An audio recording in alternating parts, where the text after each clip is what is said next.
Welcome to the Tribute Tribe podcast, episode number 3, featuring Tone DeCorte from the band Damage Inc., tribute to the great Metallica. This episode was recorded February 27th and should be hitting your ears on March 5th. It's been a while, and I apologize for that. Actually, I think the last episode we did was back in April of last year. A lot of things come up in life, and it's just me running this cast, so sometimes it's going to be delays. But that said, we're not going anywhere. We're still around, and every once in a while, you'll get a little surprise in your ear holes. So stay subscribed, and if you haven't subscribed, please do, and certainly share and spread around the cast, because those who are interested in tribute bands and the people behind them, you may find this a little bit interesting whenever we happen to reconvene and do these things. So anyways, we're back, and Tone was a pure delight. He was really great to have on the podcast. We discussed all sorts of things, like the craziness and complexity of performing travel dates, some of the ongoing debates regarding things that are important to tribute bands to do, looks versus sound, all that sort of thing. And he had an interesting story as well from when Damage Inc. debuted the song Hardwired before Metallica did on that same day for the first time, and what Metallica said when they found out. So stay tuned for that. It was a great time, and certainly hope you enjoy. If you like more information about Damage Inc., you can find it on the interwebs. If you plug in your web browser damageinc.us or damageinc.us into your web browser, you will find their webpage, which will have all the information that you want, including links to their social media for you to like and follow and subscribe and all that fun stuff. Now they have shows coming up here in Southern California that if you want to see them perform live, you can go down to the Santa Fe Springs Swap Meet on March 11th. They will be performing 3 hours for a mere $1. And then Wednesday, they will be live on the World's Greatest Tribute Bands TV show for Access TV. They actually broadcast that show live from the Whiskey A Go-Go. There are free tickets currently available. If you haven't got them, you should get them, and you can be on TV helping the boys look really, really good by shouting really loud. So after that, they'll be at the Riverside Municipal Auditorium on March 18th. I believe it's that Saturday, with Memory Lane, tribute to Alice in Chains, 101 Proof, tribute to Pantera, and Love Drive, tribute to Scorpions. That's going to be a fantastic show as well. It's a great venue, lots of fun. And finally, last but not least, March 25th, they will be playing Speaking Rock in El Paso, Texas. They are definitely worth checking them out if you can. If you haven't seen them before, go. If you love Metallica, they're the band to see. They absolutely do them 100% justice. Your time will be well spent. That said, it's time to get started. Tribute Tribe podcast, episode number 3, with Tone DeCorte.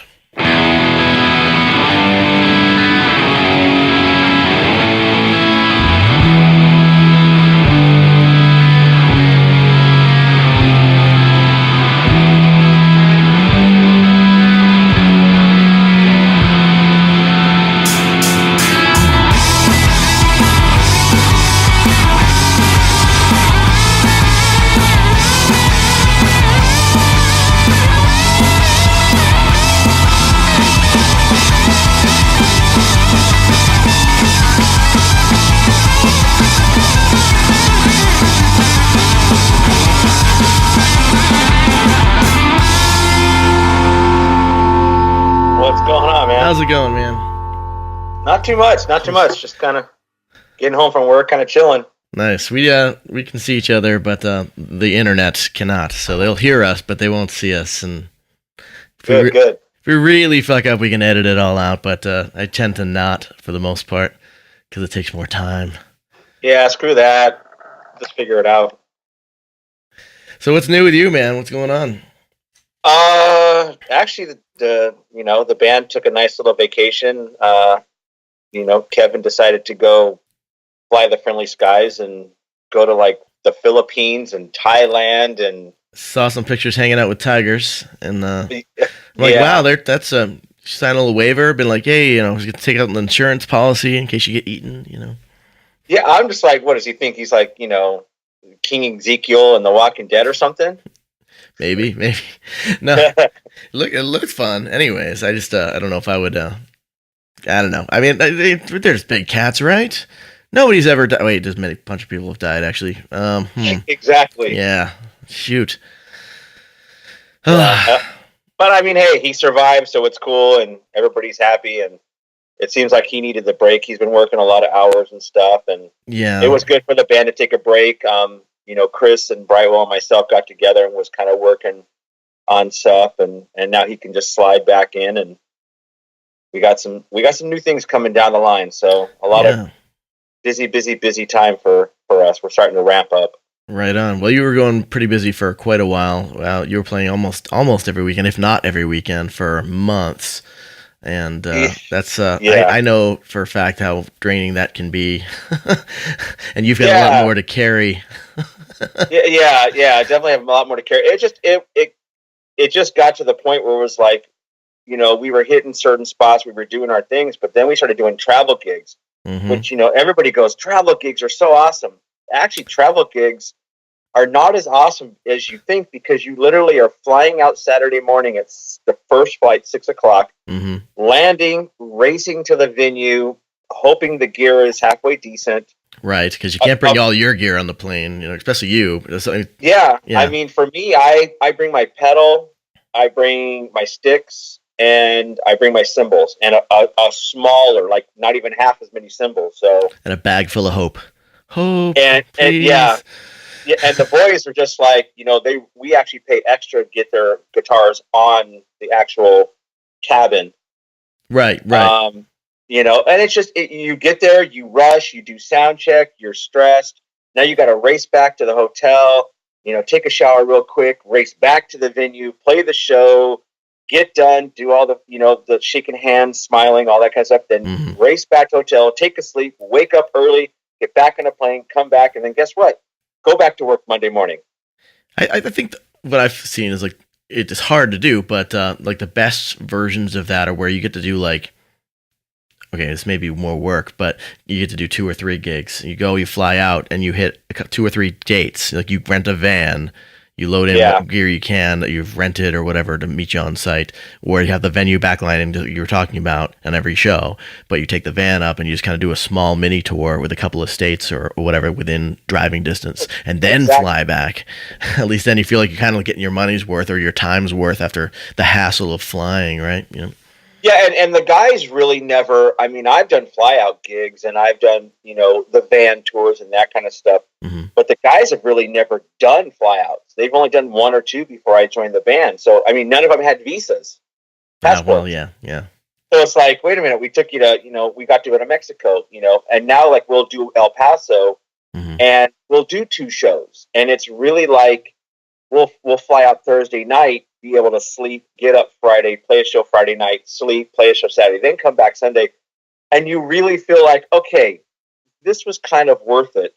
But yeah, I mean, now going through the fly out shows that we've done, we're starting to look towards this year's, okay, well, if we're playing a show in Atlanta on a Saturday, let's take a day off on Friday and maybe try and find a show in New Orleans or South Carolina or Florida, somewhere that's even a couple hour drive to where we can land, and play 2 shows.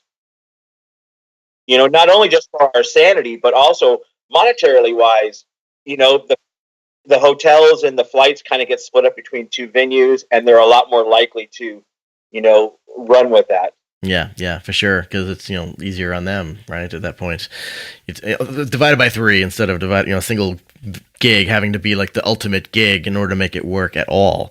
Because I don't know if people don't necessarily think about. I think when they ask for, hey, can you come play my town? Like the logistics of getting to pull that off. Of course, everybody wants. We all want to play wherever. Yes, you want to see us? Yes, we will play for you, or whatever, right? But getting there and getting back and all that stuff, it's a bit of a challenge to get that set up. But like I said, the 2-3 gig thing, that definitely could be worth it. But it's also a lot of work. I mean, you're losing your entire weekend instead of necessarily like a day or 2. So and we really have to kind of keep work in mind. I mean, I just started a new job. Chris, doesn't have necessarily a ton of vacation time, so we have to be very picky on Friday night, Saturday night. That kind of stuff, because we have to save them for if a travel show does come up and we need to fly out. I mean, we have El Paso coming up, I think, in March. And we originally were going to do the Friday night, Saturday night, and they said, well, we just want you to do Saturday night. And we were like, okay, I'm okay with that. And we'll fly out Friday night, but then we started looking at when can we fly out? Mm-hmm. And it's like, okay, well, everybody gets off, at 5:00. We can't be at LAX at 7. Right. So, a lot of it, there's a lot of logistics, and I give high praise to our management staff. I mean, Karen is how her and Kevin pull this crap off, and all the people at Zirconia with some of these gigs that just, I don't say we're princesses, but it's like, we do have time constraints that we have to be. Right. It's nobody's main job. It's, we all, I think most of us don't do this for a living, right? So, or maybe a bonus would be great to be able to pull that off, but it's yeah. So and logistically, it's which guitars are we taking and which equipment, right, and how much merch do we take, and okay, who gets check on luggage and who does this and who does that, and the next thing you know, like I have a kick pedal and it's filled with merch. Right, exactly. And there's always that risk too with like the check baggage. I don't know if you saw Brent from Strangelove's post and Freddie. They flew out and did a few dates, one in Denver and Kansas City. They did the 3-date tour thing, the little fly out, do 3 dates, come back thing. I think it was 3 dates, but I know. Oh, the first one was actually in Mexico, a big giant gig in Mexico, whatever. We'll say Mexico, and. I think Brent got there like an hour before the show. Like there was delay, so you have risks of that, and then on top of that, none of his gear was there and no clothes. So luckily, he was wearing something apparently that was appropriate for pulling off a Depeche Mode show, and thankfully they had a really good support staff for the production company helping them out, where they're able to quickly acquire and put together gear to fill in the missing links to make it all work. Thankfully. But wow! But those types of things are part of the risk, right? I mean, that's why it was a big deal when the law changed, and I don't know, it was last year or the year before when they set it so that we could actually bring guitars on the planes. And, yeah, that was huge. I mean, did you see the post by Queensryche? Back at that point, possibly. Yeah, I mean, this was like maybe a month ago. It's when we got like really heavy rains. And they had like the waterproof, like really heavy duty travel guitar cases, and their guitars were waterlogged, destroyed, done. I mean, you're talking. I mean, the guy had like a comparison custom guitar, and like Michael Wilton had his guitar from like Operation Mindcrime Empire that he was using. I mean, they lost 4 or 5 guitars, thousands of dollars, and wow. At the time, the certain airline company basically was like, "Oh, sorry, okay, stake a claim." Takes a little while to get through. And amazingly, you post something on Facebook and it gets viral, and then you start having corporate people going, "What can we do to take care of you?" What can we do to get this away from us so that we don't have bad people storming the castle? And it just sucks because it's like, the internet castle. With Chris's guitars, they're really big. They're the snakebite, really big guitars, and we've actually looked into getting him a smaller, more of like the Iron Cross or the Trucker, more of like a Les Paul style. Yeah, stuff. The Gibson just Les because Paul it's easier to travel. He can soft case it, bring it on the plane. He's good to go. Brightwell has his smaller guitar. Kevin has his. Boom, he's good to go. So we're starting to learn the process, but even then, we've done this 5 or 6 or 7 times, and then this last time we do the exact same process, and the guy goes, "Oh no, you have to check it," and we're like, "Huh?" Right. Yeah, and it's just Things like, change all the time. Why are you changing it? And same with my cymbals. Normally, I'll carry my cymbals on, and this one time they're like, "Check it," and I'm like, "Wow, I'm so happy I actually brought my hard case instead of my soft case because." I took my soft case one time, and I came back with 2 broken cymbals.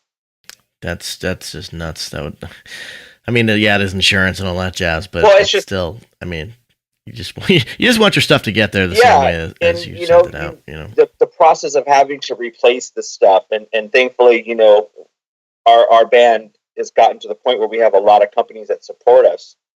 But there's a lot of bands that don't have that support, and you show up with a broken guitar, that may be the only guitar they own, or that they brought. And now they're like, what are we going to do? Not only gigs at risk, this paying gig that's probably paid for the flight is now like, can I pull this off? Yeah, now you're asking the opening band or somebody to borrow their guitar, and then when you get back, what happens when you got shows? Right. You don't have enough money to go buy another guitar. It's like, it just traveling is getting better, but I don't think it's still at the point now where people truly understand that it's a huge risk for the bands to travel to some of these shows, unless you do like you said, which is fly out and basically get a van where where your gear is, but then you run the risk of you're staying at a hotel and all your stuff's in a van or a U-Haul, and someone breaks it open and steals it.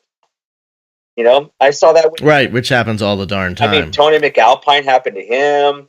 Right. I mean, Brian Beller from the Aristocrats and Joe Satriani. It's just kind of going, these are the big names that you hear.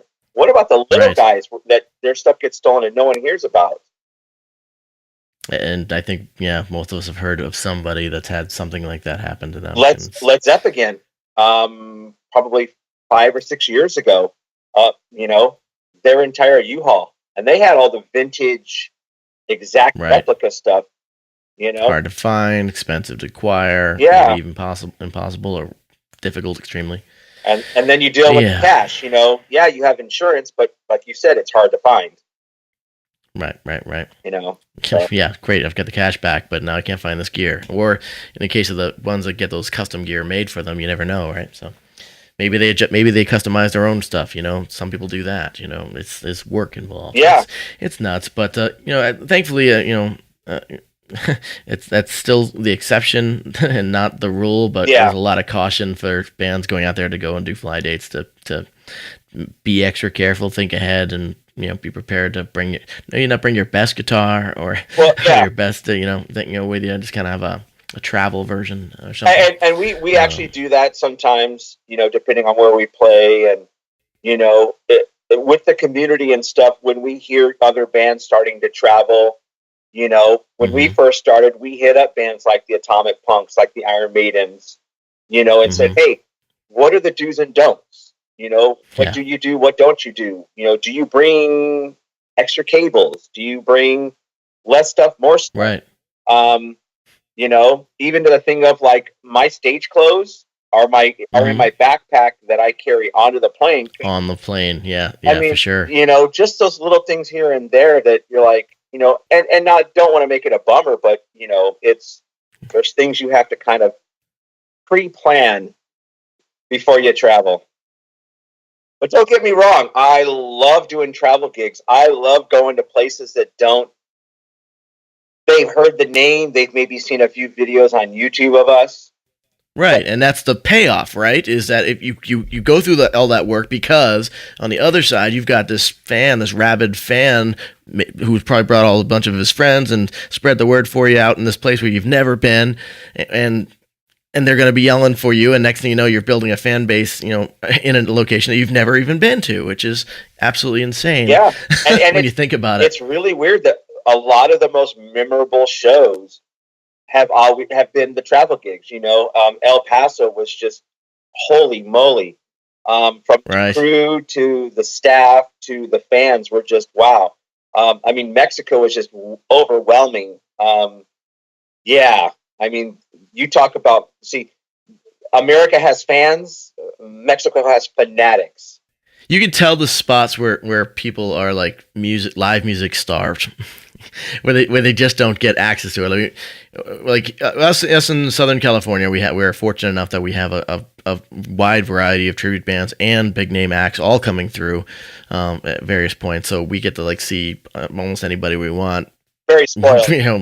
Yeah, we're pretty spoiled that way, but we have to remember outside the bubble that that's not the case for a lot of folks, and Yeah. and this and that, but that makes it much more beautiful to be able to go and bring it to them, like, especially cases where, like, you're doing Metallica, and Metallica's not playing. They're playing right now just arenas and stadiums now Yeah. for their tours. They're trying to tour less and hit like 50 what is that 50 dates a year or something like that. Yeah, they're basically touring Lars 2 had weeks said. on, 2 weeks off. But there's places. I mean, L.A. until they started doing these little club things, they hadn't hit L.A. since 2009, Really? and that's Los Angeles. 2009. Wow. That was Death Magnetic. So was it that long ago? yeah. Jeez, I saw them in San Diego from that tour. I'm like, and that was wow. So that's 6, 7, 8 years. I mean, you look at places like El Paso, Atlanta, Mexico. I mean, they always play Mexico City, but I mean, we played Hermosillo, and we were thinking, okay, we might get 1,000 people. Right. The promoter was kind of like, okay, and then the next thing you know, it was 2,000, 3,000, 5,000. We're like, holy. I mean, we played for like 2 hours, and then we signed autographs and took pictures for like 3 or 4 hours. Yeah. People were so starved for the music. And to me, I embrace that kind of anxiety pressure. I like it. Right. You know something? These guys have not seen a performance of Metallica or performance of any band, maybe in their life. And it's on you. And it's like, okay, we need to bring it, Mm-hmm. And I gotta say that with the foursome that we have in my band, we push each other to rise higher and higher when those stakes get higher and higher. Right. And it's fun to watch everybody just take that next step forward. And we just like, yeah, when you think you're still doing your best, it's like all of a sudden, here's another level that we were like, we didn't know we could reach. Absolutely. And speaking of which, you guys just got announced that you're going to be on the Access TV show again, returning to the show, the World's Greatest Tribute Bands show, which I got tickets. I am going to. So definitely gonna go. Just bring in my kiddo and the girlfriend to go and yell really loud, because that's the name of the game. If for those of you at home listening to this later on when this goes live, if you haven't got tickets, they are currently available still for free. If you take them, use them, get there early, and yell really loud, because all the bands always want that support, and these guys are no exception. So we've definitely said, and we've kind of held the torch to that is, and we told Katie that we have the loudest crowd that she's ever had on her show. I was there at that very first show as well, and it was and we told them this time, you never put mics on the crowd. But when you watch our show from the first season, you could hear our crowd. Let's put mics on the crowd, because I want people's TVs to explode with our fan base. I mean, we have the most loyal, amazing crowd. And we don't like to call them fans. We like to call them friends and family. Right, and, we're all lovers of Metallica. And end of the day, you guys, us on there, it's like Metallica calls their fans the fifth member. Well, the fifth members come out. You guys are also fifth members coming in, but you get to deliver the goods, and then everybody gets to have that interaction that they've been craving, which is it's a unique experience with that band. Yeah, I mean, there's actually when we actually threw this out there, and the negotiations started going back and forth with doing this again. I kind of told a few people from the Met Club, hey, this is going to go down. We haven't announced it yet, but this is going to go down, and it's going to be really cool. And there's been a couple Met Club members from Colorado, from San Francisco, wow, that have said, we want to do certain special things for you guys as appreciation. And I'm actually going to be premiering, and you guys will have to check out the drum kit. There's going to be a new member on the drum kit, so-called hanging out a little bit. Oh, really? It was made for me by an amazing person in Colorado. And I didn't know anybody could even do this, but she made this thing, and it's amazing, and I can't wait to show you guys. And we're going all out. So pay attention to that drum set when you see it on TV. Or all right, Yeah, that's gonna be cool. we're really going to go for it. We're really excited. Are you still using the same kit for this show? Are you gonna bring out the same things? Last time you had Shannon Larkin's kit. Yeah, yeah, from Godsmack. yeah. I had the 24, and actually, that was one of the main things that got me signed to Yamaha. I've been playing Yamaha for over 20 years, but actually, Greg at Yamaha let me borrow the backline kit. This beautiful black maple kit, 24-inch kick drums, just a monster kit. But no, I'm actually going to be bringing my real Yamaha with the hex rack, all the crazy hardware, and it will actually be one of the first shows I'm premiering with my new snare drum. Oh, really? I have a brand new snare drum that is just a cannon. I'm retired the copper one. I got a brand new snare drum. Aquarian's making me custom heads, so I'm going to be making. I have black matte custom heads. Nice. I did them a couple of last year for a little bit, and they're going to make them again for me for the show. It'll be one of my. It's very metal. It's black. Come on.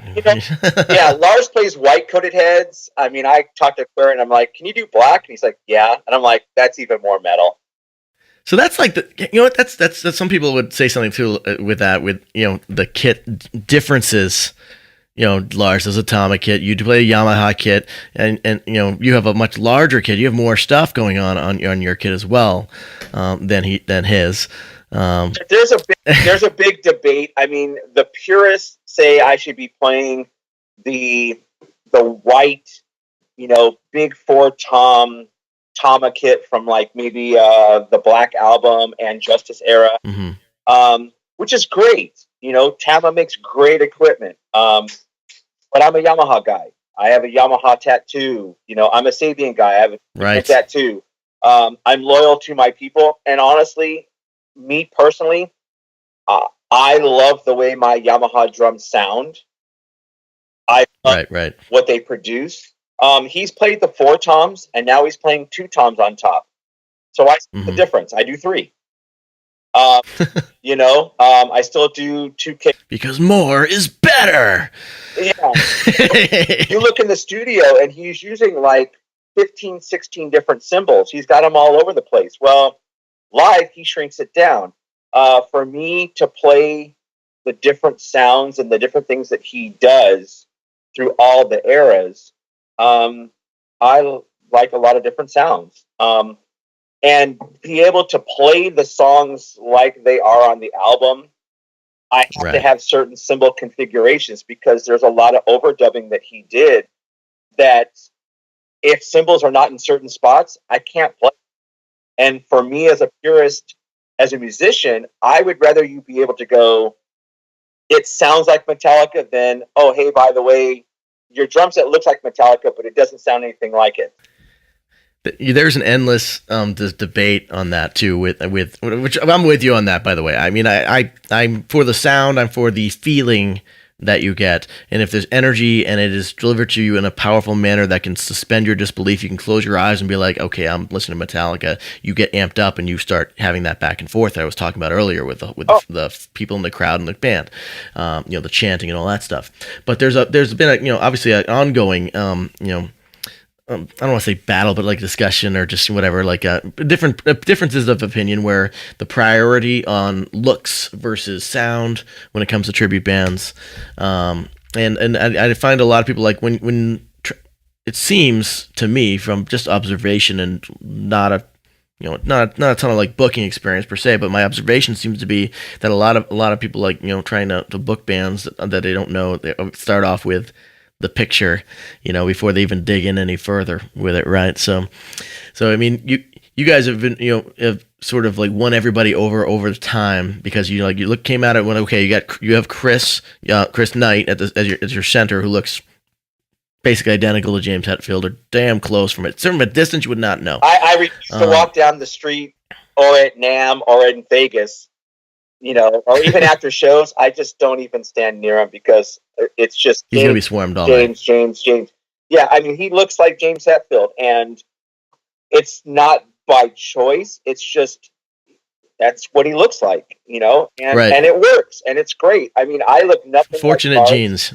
Yeah, it really is, and there is that. When you deal with bands like the Beatles or Queen or Led Zeppelin, some of the iconic things, people want to see what they remember or what they see on the albums and that kind of stuff. And of course, music is always, it has to be. I mean, for me as a tribute, I don't really care what you look like. If you sound like the band, and there's a lot of bands out there. I mean, a lot of the bands that we're playing with coming up. I mean, a Love Drive, Right. They don't necessarily look just like Scorpions, but something they sound just like them. You guys, I mean, your Faith No More tribute, epic. I'm sorry, but you don't look like the guitar. I don't look anything like Jim Martin or John Hudson. I told my girlfriend, I'm like, I'm not shaking my head. Don't worry. Yeah, because she's seen a picture. She's like, all right, no, I'm not going to. And drummer Chris looks nothing like Mike Gordon. But right. When I see you guys play, as a Faith No More fan, I can close my eyes and go, holy crap, this is Faith No More. I mean, because it's not only about the music. It's it's your core, but it's about your energy, right? So it's what you do with it as well, right? You're, as a fan, you know what you want to see because you love the band you're doing. If you're not loving the band you're doing the wrong thing. Pretty much everybody that we know that does this regularly, loves the band they're performing. So you go and you embody that energy. I don't even do the same things that Jim Hudson and Jim Martin or John Hudson do on stage because they're kind of more restrained than I am, and I can't help but get into it. Absolutely. Because, which is different. You to me, and I still, and we can get in the Portnoy stuff later. But basically, you've evoked the Portnoy look for me. So it's kind of you've got the whole vibe and the way you stand. You conduct yourself behind the kit as an entertainer beyond just a performer of music. Is what really sort of makes the show a show. And the fact that you're listening to familiar music delivered really top notch, that's when that connects the dot of like, okay, this is the tribute, we know this is the thing. I mean, you could play whatever you want and do it well, and people are gonna do it. I mean, you guys switched gears and did Alice in Chains, yes, for a one-off or two-off thing here and there.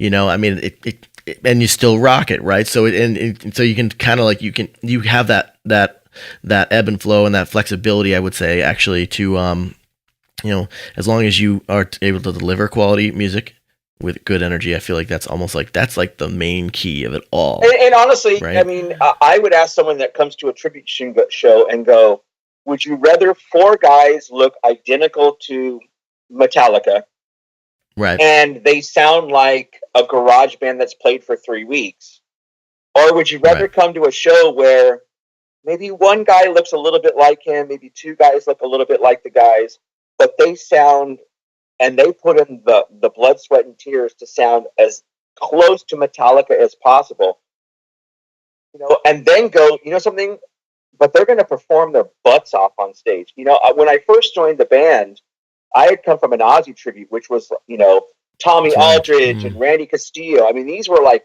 bigger than life performers. And when I joined these guys, my first couple of shows, and I have footage, which is kind of scary, I just sat there and played, and it really held back. I really, because I was like, well, Lars doesn't really perform. He kind of stands up after songs and snaps his fingers, and just the snap of the fingers. I can't even. He's not going to get this on the podcast. I'm sorry. Yeah, but he's got a thing he does at the end. It's like just like boom. Yeah. I don't know. It's like bam, done. It's a version of a mic drop. Yeah, exactly. Anyway, finger snap, whatever. But the guys came to me and was just like, do what you do. We want you to perform. We want you to be bigger than life and get the crowd excited and bang your head and spin your sticks and wave to the fans and do what you do, because we're performing. We're a performance act. We're not just standing there and just playing our instruments. Right. I mean, Chris, is an amazing version of James, but he still has his own things that he does. Same with Kevin, same with Chris Brightwell and stuff. So we all have our own signature personalities, but we kind of mold them into the people that we're portraying as well. So, I take stuff from Shannon Larkin from Godsmack and Mike Portnoy and, and my own stuff. And then I do some of the Lars things and, kind of make it to where someone sees me perform and they go, you not only played the music great, but I had fun watching you. Right. And that becomes the identity of the band. That becomes your whole, what makes your tribute band different from the next guy doing the same tribute band. They may put just as much work into it. They might perform it just as well in different ways, but there's going to be different personalities at the end of the day too. Even if they did 1-to-1, there's going to be something that's very uniquely you guys versus somebody else, which is good. It's a beautiful thing, honestly, when it does happen. And we're friends with some of the other Metallica tributes. Right. Every year we do a Metallica kind of thing that we do with Motor Breath. They're really good friends of ours, and they do a lot of the earlier Metallica and more of the thrashy. And I mean, they just come out and smack you in the face, and just it's fast, hard, heavy, crazy, and it's awesome. I couldn't do that for what they do. I mean, I would fall over dead. But I love those guys. They're just double kick all the time. Oh, dude, they're nuts, But every year we get together and they pick songs they want to play. We pick songs we want to play, and then we jam songs at the end. And we're celebrating the music. It's not about competition. It's not about I'm going to try and screw you over for a gig. It's about celebrating the music that we're portraying, that we're performing. And for us, it's Metallica. Some nights it's Alice in Chains, we did a Toys for Tots show and I got a bunch of guys together. And we did Iron Maiden. Right.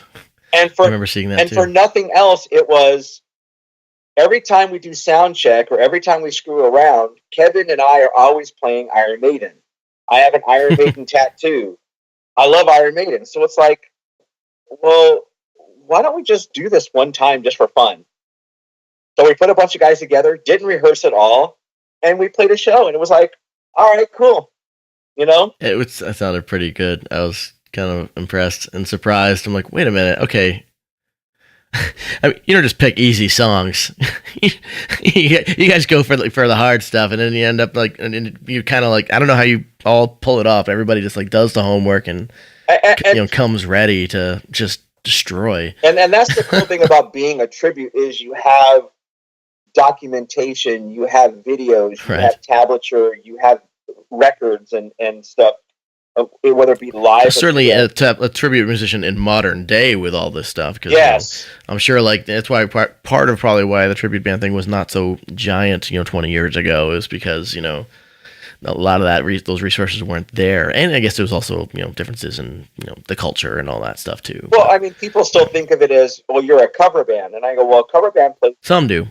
Different. They play different music. We play one for artist. 4 hours. Yeah, we play one artist. We do a performance, and here it is, and the respect factor. I mean, 10 years ago, no one got endorsements if you were a tribute artist.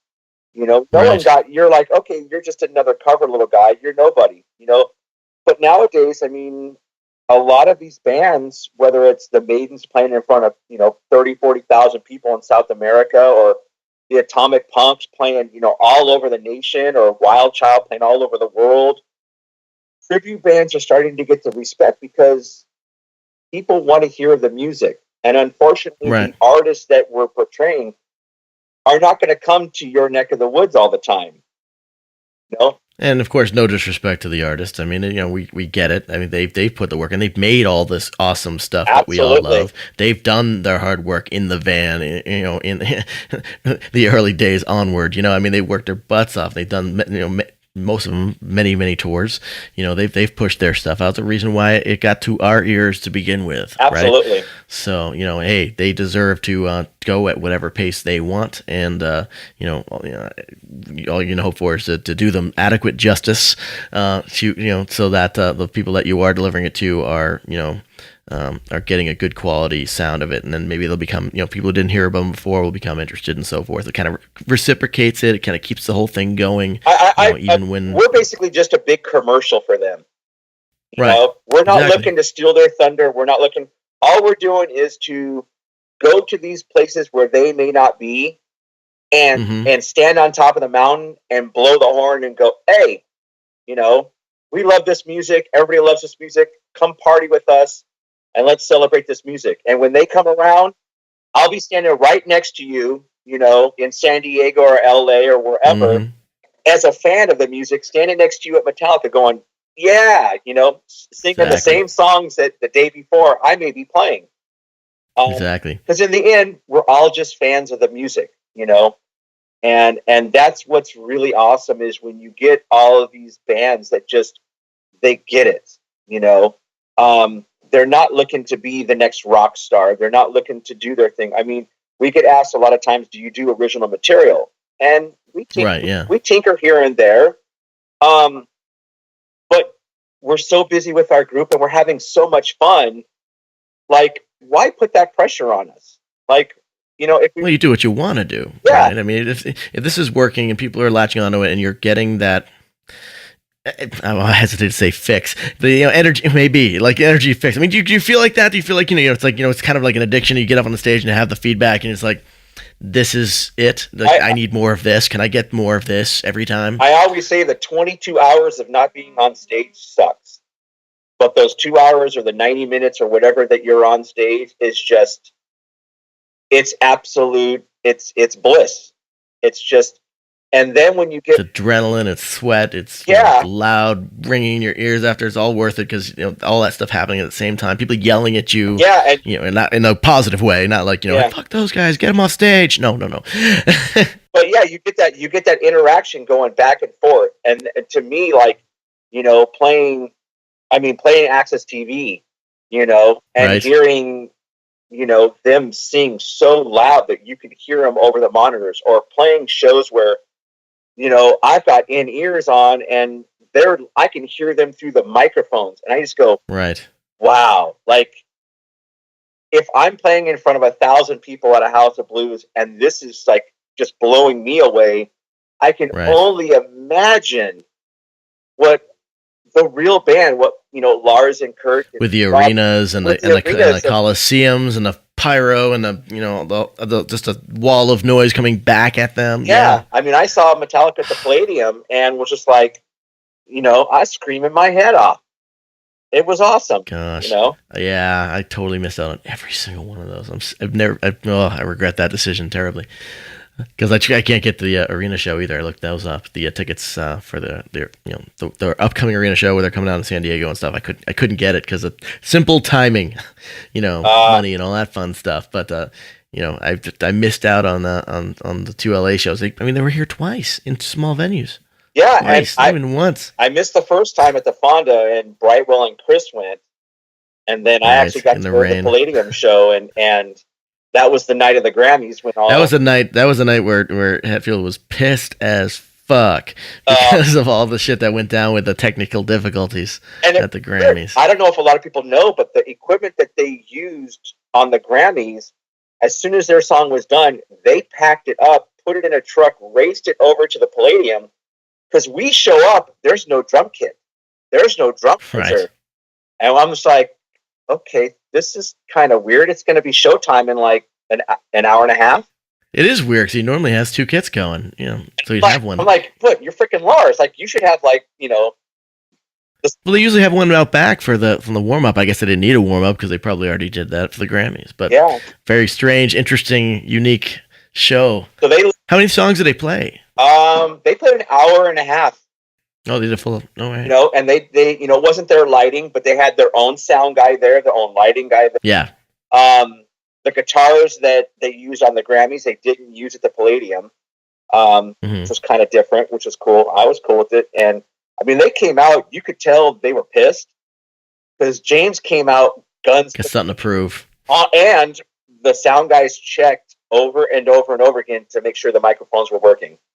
Well, they had, you know, their guy, which they did not have for the Grammys. That was the thing that kind of went awry. Yeah. So for whatever reason, that didn't work out. Well, they say that somebody stepped on a cord and unplugged it, but yet there's a web version that shows him singing perfectly fine. I go, well, then if you unplug, I'm sure Yeah, I mean, there's like a split and all that stuff, but I don't want to get into Yeah. too much of the tech. I love the technical side, but I don't know if everybody listening to this is going to be like, so what are you talking about? The Y split and the mixer and the no. I don't want to get it. I don't want to bore everybody so they tune off already in here. But yes, there are some thoughts we can talk about later in the details of that I heard about. But they did know that they didn't have their sound guy. They weren't allowed to at least use their regular guy who's been with them for 30 years. And I don't think that will ever happen again. I think if they ever do the Grammys again, which I think it's going to be a little while before they do it again. Well, I mean, it took them a while to get a new album, since Death Magnetic is, in a few years. And it's funny because they weren't nominated this year because they missed the window. They released it late. So next year will be the year that they'll be nominated, hopefully nominated for Best Metal Album, unless they go up against David Bowie and, For Best Metal Album? Well, you can't put anything past these award shows now these days. Well, Best Hard Rock, Hardwired was nominated against David Bowie, and David Bowie won. So now Metallica has actually lost to David Bowie and Jethro Tull.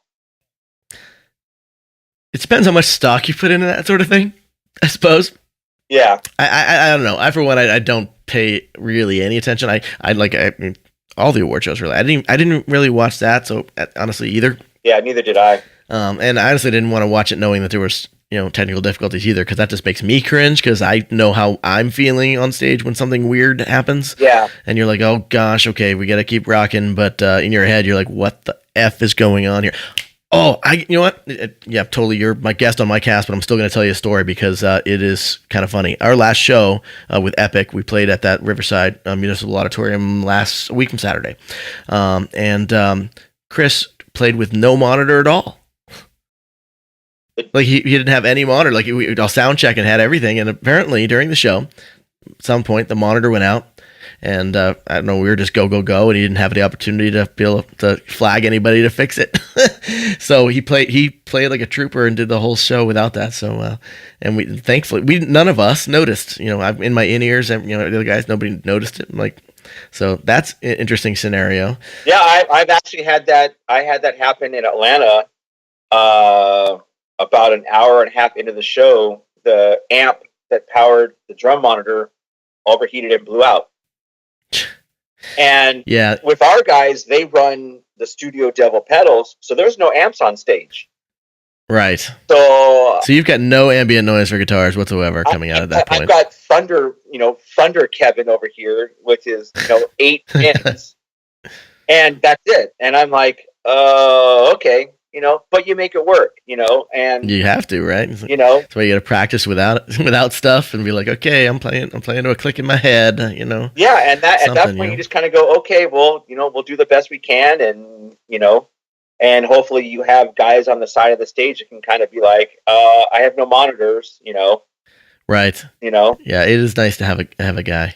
Yeah, and for big shows like like Riverside and stuff, because I've actually had the monitor go down there before too, and my lesson was I'm bringing my own ears, just because I can control the volume, and it's now they're not pumping power at me. Now I can, it's one less thing that can go wrong. Right. And you've had enough go wrong. I've had enough go wrong. You had worse stuff go wrong that I remember very clearly. Yeah. Yeah. We won't I don't have to get into the whole story because most people I think know, but yeah, unfortunately, stages fall apart. Yeah, sometimes, and we don't like that. Yeah. Oh my gosh! What are you doing, man? What's going on with your stuff, man? I know you got your you got Epic, which is just killing it right now. Epic is the primary tribute band thing. Everything else is kind of like secondary at the moment. I've actually told the core guys that if they want to take a gig and have a fill-in guitar player, feel free, because I've got other stuff going on. In a personal life, taking up time. There's only so much time in a day. There's a million things I want to do. Right. So they've always been really cool, and I'm like, hey, I'm totally cool with this. Play as core with another guitar player from time to time. Give me first dibs. Right. That's my only ask on it, right? First refusal. Yeah. So I mean, we played the Unplugged show at Gaslamp, and that was fun. Did you have a good time playing Unplugged? It for was, that. it was, You were a little less unplugged, I guess. You did have a kit, but yeah, I mean, we had to make the decision because, I mean, all of the other bands that played that show had reference to go by. They had all been on MTV Unplugged. right. So you could watch footage and go, okay, that's how they play that song. Let's go ahead and play it like them. Right. With Metallica, I mean, Metallica has done a few things here and there unplugged, but not really unplugged. Lars still plays a full kit. Right. So what we did was kind of go, let's pick songs that will work well in an acoustic setting. And then I just alter the way I play to be more unplugged like. Instead of, I didn't play a double bass. Right. I didn't play overly loud. I didn't overplay. I played a lot more ride cymbal than Lars does because he has no idea what a ride cymbal is. Just kidding. We love you, Lars. Yeah, I love you, Lars. Don't sue me, kind of. Don't sue him. Yeah. But I used a shaker and a tambourine and kind of tried to just, for me, change the arrangement of the song to match how they were playing acoustically in front of me. So, and it was cool. I mean, I had a great time. I thought you guys and the Memory Lane guys with Alice in Chains and the Vitology guys killed it. I mean, yeah, everybody that night was just kind of mind blowing. I had my dad in town from Florida, and my son was there for one of his first shows because he came from Maine. He hasn't been a part of this last several years, so seeing everybody kind of for the first time for the most part, and in that kind of setting was very, very unique and interesting. And I really actually enjoyed you guys' set. I was also lucky that Brightwell let me use his Taylor, his fancy Taylor acoustic guitar. Oh, Mr. Fancy. Because mine was like ghetto. I don't know what the heck. Duct tape and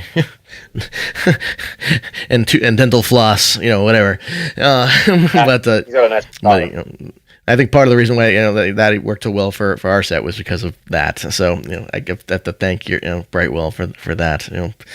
But you guys sounded very good, and it was, like I said, didn't have a reference, which made it actually, to me at least, from the audience and such, and as a musician, more interesting, because I'm like, okay, you guys got creative freedom now and a little bit artistic license to do wherever you want to go, but you want to do it respectfully. So how are you going to pull this off? And I know you did a preview on the internet at the time. You did Four Horsemen, right? So I got a little bit of a jam on that. I'm like, all right.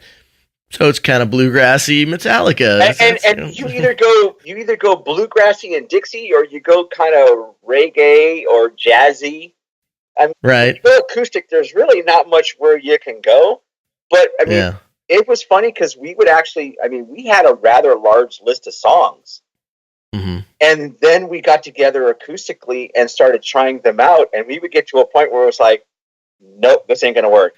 It's like, oh, there's a whole bunch of palm muting going on here. I'm like, okay, well, you can kind of do the percussiveness to an extent, but you can't drive a song with it in an acoustic. Things like that. And then you start getting into certain songs where it needed an effect on the guitar, a harmonizer, or it needed it drop tuned, or there was this really fast picking part that as amazing as Brightwell is. When you start seeing smoke on an acoustic guitar, I think he's playing too fast. He did pretty damn amazing for playing those solos and adapted away for acoustic. They were very close to the original solos still. So I mean, he kept it pretty darn close, and then adjusted in ways that were pretty impressive. So I'm like, I still bow to the man. As far as a guitar playing skill, the rest of us are hacks. I am very fortunate to have both the Chris's. I mean, those guys are just absolutely amazing. But Mr. Brightwell he's from another planet. I don't know what planet he's from, but I think somewhere along the line, Steve Vai and Satriani and Vai and Petrucci, and it's just like they're just like these freaking guitar guys that he can play any style, but it still sounds like him. And and he can communicate, which is really big for me because I don't have bass in my mix. I listen to guitars. Oh, really? And I key off the guitar progressions and the way he hits certain notes in a solo and that kind of stuff. And he's so his guitar playing is so articulate. I can hear every note that he plays. It's so clean, and even when he has all the effects going, he's just. It's fun to sit back and just kind of drive the bus as the drummer and watch him and Chris just perform and do solos together and fuck, he's awesome. I mean, I have wonder, and like I've been watching you guys for a few years now. Are we opening up? I don't know how many years, quite a bit. Are we doing but now? All right, what do you want? No, it's not secret. It's just I was just gonna pay a compliment, really, in general.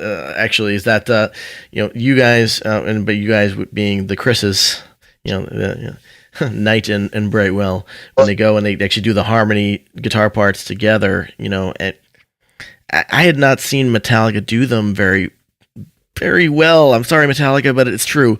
For a while, they maybe they had a little down part where they didn't care quite as much, maybe, or just whatever. The head wasn't there. I don't know. Obviously, they wrote the things. They're awesome. I don't mean to disrespect them, but part of what originally drew me to you guys, seeing you guys play was stuff like that was happening. That was there. That wasn't there on the non-recorded live Metallica of late, because I'd seen them, of course, after the St. Anger tour.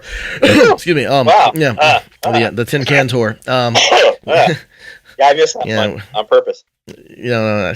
And honestly, I think they kind of got. I think there was a lot of stuff going on behind the scenes. There was a lot of just, some kind of monster. Right there. You see it right there. Yeah. Yeah. So there was a lot of just, they were just going through the motions and just kind of trying to find their identity and become whole again. And figure out life and how to proceed, and as a band, as individuals, all that was clearly going on. They can't tour like they toured back in the Black Album, playing 6 days a week for 3.5 years straight. Right. And families. And that's it. Everybody's got kids. Everybody's got stuff. So now they're balancing it out: 2 weeks on, 2 weeks off, but still doing stadium. They're playing the Rose Bowl. And from what I saw at the Palladium and from what I've seen online, they're firing on all cylinders. They're playing with a fire that I haven't seen since the Black Album, since And Justice.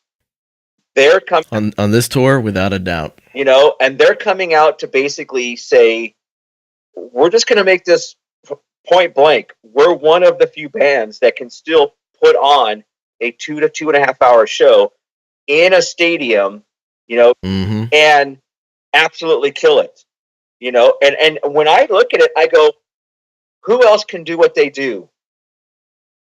U2 is one of the bands that I know that they can play stadiums and still bring it.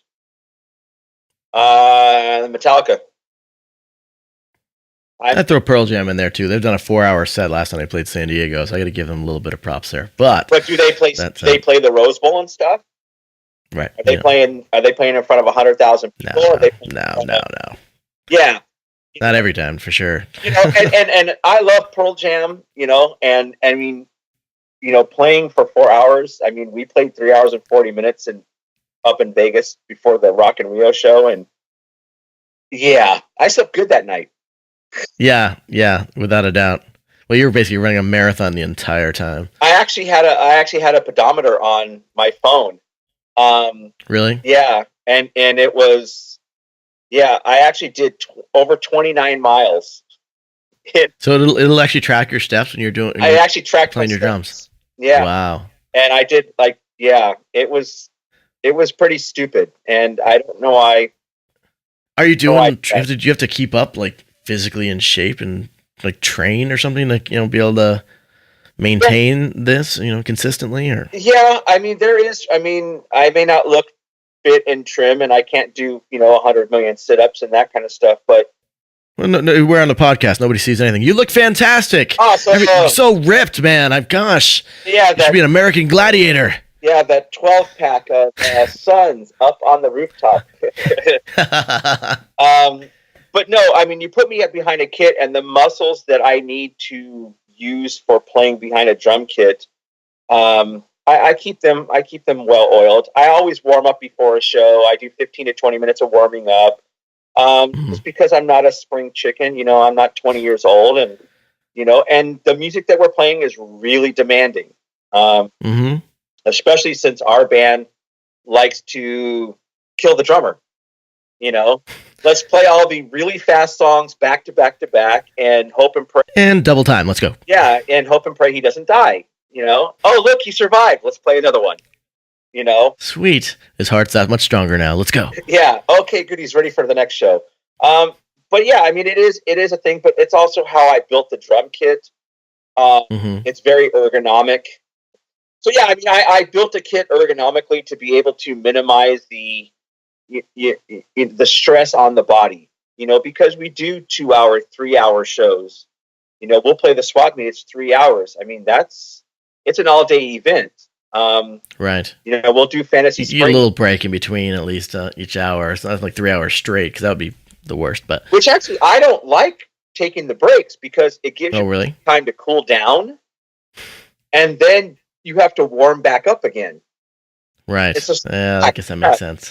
Where we played at Vamped in Vegas, and we did 3 hours and 40 minutes straight.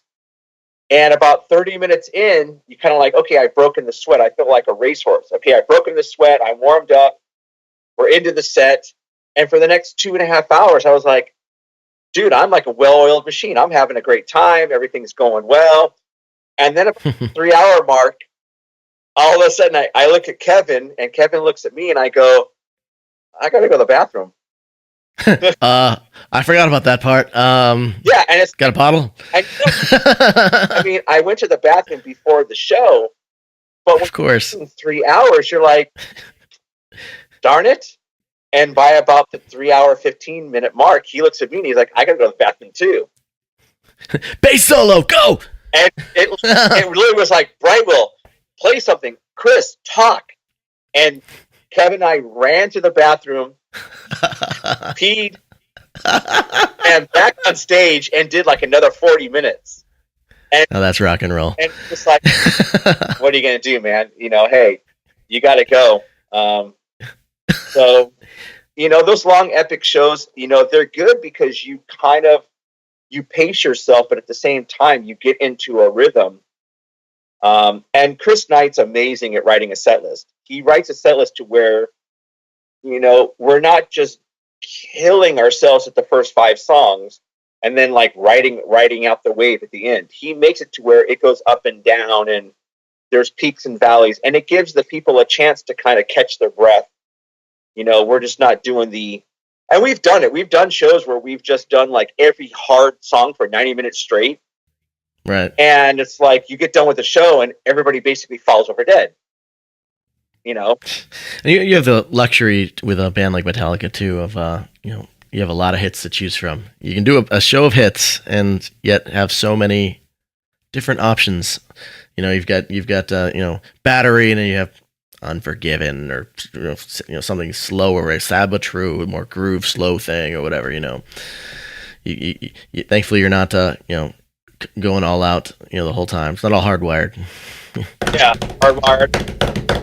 Oh yeah. You got whatever. The Dyer's Eve, the Fight Fire. Dyer's Eve. There you go. Yeah. Fight Fire with Fire, and Blackened, and Battery, and Whiplash, and what's your hardest song? What's the most difficult one for you to play? Oh, Dyer's Eve. Dyer's Eve. Yeah. That song, and it's not the hands, it's the feet, Right. And the hardest thing about it is because the drum track that was recorded for the album is not one track. It's all pieces. But people look at me and go, play it all the way through. Play it like the album. Yeah. Do it. And I'm getting... But you do. I mean, there's certain days where I get into a groove and I can really get into it. But there's certain days where it's just like, I tell my body, let's go. And it's like, yeah, no. Yeah, no. I mean, it's just, it's at that point of a breaking point to where it's physically, to where you can go fast enough or you might cramp. So, wow. But yeah, that's the one song to where it's like, I'm not afraid to play it, but I got to make sure that we're not opening up the show with frickin' Dyer's Eve unless I've got an hour to warm up before the show. I would want to see it. That'd be funny. Yeah, and you need to edit this crap out because if the boys hear this, they're going to be like, yeah, we're opening up the next 10 shows with Dyer's Eve. Nice. Well, Metallica's starting it now with Hardwired. They're actually doing their intro with that, which I thought was actually pretty cool. It's just unfortunate that it's like, we're so fucked and there's like so many venues that you can't do that in. And that was the very first thing is when I saw them open up Hong Kong with it, with the whole light thing. And I'm like, and the screens, yeah. The stadium. And I'm like, this is the coolest thing ever. That is the best damn intro Metallica has done in a long time. It's like nice to be surprised with something that makes your heart race immediately. I mean, you've always had it with the XD of Gold, yeah. For ages that gets you going, but that's a different type of thing. But now it's like it's even better, almost in a way. It's like and we've opened up with Blacken with the reverse guitar. We've opened up with Battery with the opening Battery stuff with the acoustic. Mm-hmm.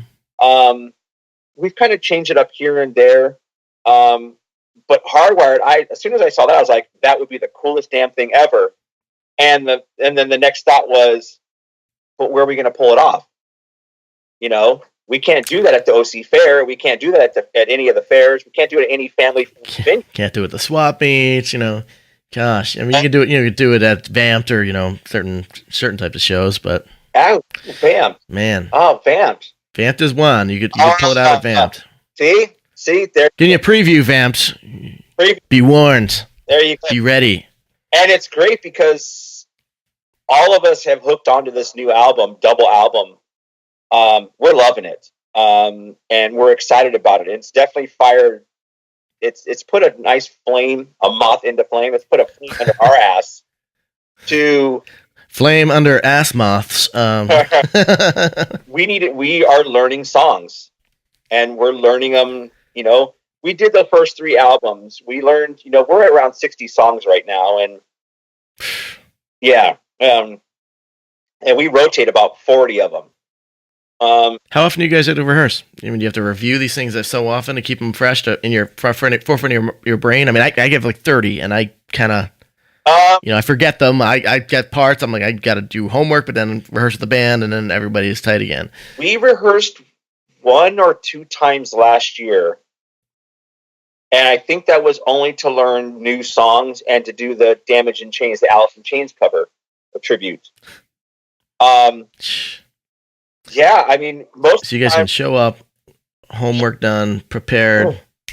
Well, with Hardwired came out on a Thursday night. We all heard the song, lost our minds, went, holy crap, this is awesome. And then somewhere along the line, I have to look at the emails, someone along the line said, and I think it was Brightwell, was like, I'm already learning the song. And it's like, I'm already learning the song too. And then Kevin's like, I'm learning the song also. And it went back and forth where it was finally like, okay, we've got the swap meet on Saturday. Why don't we play it? Which just happened to turn out to be the same day that Metallica debuted the song live that morning. Like within hours of them playing first. Thankfully, they had to get to play their song first. No. But then you guys were right behind. No. We were first. Are you sure? Yes. I swear it was the other way around. Here's the story. Uh-oh.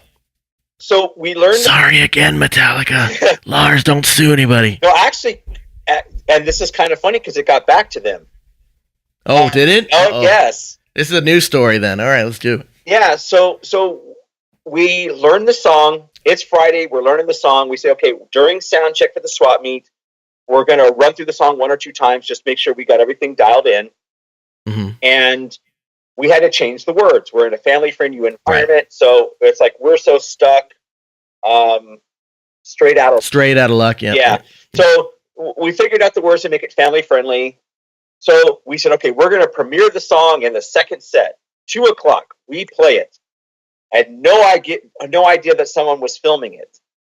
Someone filmed it, put it up on YouTube. Like within minutes. Yeah. Yeah, literally by the time we... Modern technology. By 5:00, it was already on YouTube. I get off the stage after our third set, and I get a text message from one of our Met Club friends, that's in Minnesota. And they're seeing Metallica open up the new Minnesota Vikings Stadium. And they're going they're doing the meet and greet with Metallica. Uh-oh. So tell me they didn't play it for him. They played it for him. At the meet and greet. So the person walked up and goes, "Hey, Kurt, check it out. Damage Inc. already played Hardwired today," and actually showed them the footage. See, there's a line there, I feel like. It's very, very thin line of scariness. So your reaction is my reaction. And I'm like, when are we getting screwed? When are we getting shut down? When's our last show? And we're sorry, Metallica. We thought you played it first. And they're like, no. Kurt actually was like, that is the coolest damn thing ever. Really? And said, and went along the lines of, we've been rehearsing this song for weeks. And these guys learned it in like hours. A fucking weekend, or maybe a week. Yeah, it wasn't even a weekend. It's Thursday, Friday, and Saturday morning. Saturday afternoon. So a day. Jeez. And we did do it one time before we played it live. Holy cow. That is a testament to your fanhood as well. You know, as being that excited about the new music from that band. You know? And it was circumstances lend itself to us being able to do that. You know, we've learned Moth into Flame. We're learning some new songs that they are currently playing and that they're also not currently playing. Some surprises in store for future gigs. And so we want to play some of the songs from the new album that these guys are playing live, because if you can't make it to one of their shows or for whatever, we want to provide the experience. We want to be able to play these songs, you know. But we're also pulling out a song or two that they have not performed live, and we kind of want to beat them to the punch. At the same time, you know, we want to celebrate this music. You know? The music's out there. You want to play it. You're jumping at the bit. Oh! Just want to do this. The album's fantastic. You know, it's amazing. I don't think it's left my CD player. Wait a minute. Hold on. Sorry, I went back to 1992. Let me get back here again. Come here. All right. In my, my very fancy high-tech internet music machine. Yes. It's been playing on repeat pretty much since then. But it's a fantastic album. It's awesome. I kind of can't wait to see what you guys pull some of this stuff. You guys have some shows coming up too, as well. Yeah. Some people might catch this late, but for those who happen to catch this, in a timely fashion, there's a few things in the pipeline that I know of. I know one of them is Riverside again, because we actually handed out tickets to your show. Oh, cool. As part of the you had the 101 Proof guys there. Yeah, those guys are awesome. Yeah, we actually are playing. Actually, let me. Unfortunately, we have a lot of. See, I was trying to drag some time zones so you could get a chance to. I gotta quickly pull this up on my phone. I know, but I don't. Oh, there we are. Okay. So this Sunday we're actually playing San Manuel Casino. San Manuel. Yeah, with the rock. It's Rock and Brews, right? A Rock and Brews thing. And then the very next weekend after that, we're doing the 3 hours at the Santa Fe Spring Swap Meet. So, all right, $1 to get in, all ages. Do some, swap meet shopping, and you get 3 hours of Metallica, man, for $1.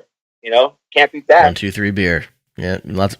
And 1, 2, 3 beer. 1, 2, 3 beer. Yep. So not for the kids though. The kids can drink the soda. We're encouraging alcoholism here. 1, 2, 3 water. Water. 1, 2, 3. Yeah, whatever. Yeah, sure. Why not?